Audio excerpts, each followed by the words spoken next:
La deuxième histoire que je vais vous raconter, c'est l'histoire de George Bush, le président américain. Voilà un jour George Bush qui meurt. Et il va tout droit en enfer. Hein. Et dès qu'il arrive en enfer, il est accueilli par Satan. Et George Bush qui voit Satan, il lui demande, où est Ben Laden?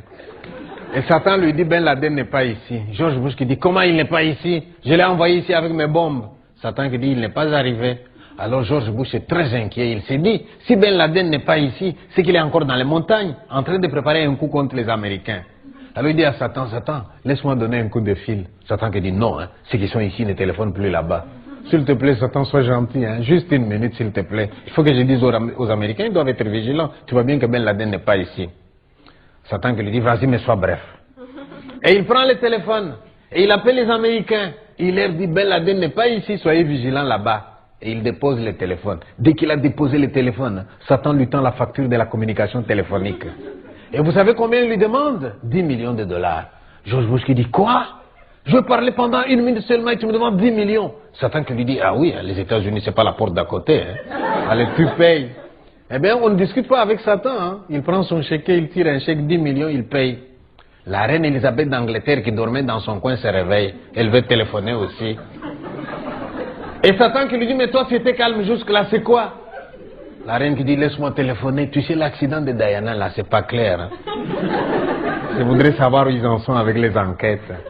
Elle prend le téléphone, elle aussi. Elle parle pendant 2 minutes. Dès qu'elle a fini, facture 10 millions de livres sterling. Mais Satan, t'es pas gentil, hein? Satan qui dit, je n'ai jamais été gentil, moi. Allez, tu payes.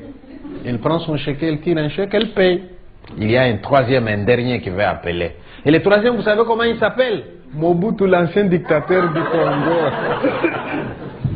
Et là, Satan qui dit au Mobutu, Mobutu, toi tu t'es calme, hein? Tu es assez dérangé comme ça quand tu étais sur terre. Mobutu qui dit, il ne faut pas exagérer, hein? J'ai dérangé quand j'étais sur terre. Allez voir maintenant après moi, tiens. Eh bien, il prend le téléphone. Mais pauvre Mobutu, au lieu de faire comme les autres qui ont parlé pendant 2 minutes, Mobutu parle pendant 1 heure tellement il y avait des problèmes au Congo. Et dès qu'il a fini, hein, Satan lui donne la facture de la communication téléphonique. Et vous savez combien il lui demande? 3 dollars seulement. Alors là, George Bush se met en colère. Satan, on sait bien que tu es injuste de nature, mais pas à ce point. Nous deux, on a parlé pendant quelques minutes. Tu nous demandes des millions. Et Mobutu parle pendant 1 heure, tu ne lui demandes que 3 dollars. Et Satan qui regarde, qui lui répond, ça vous étonne? De l'enfer au Congo, c'est une communication locale, non?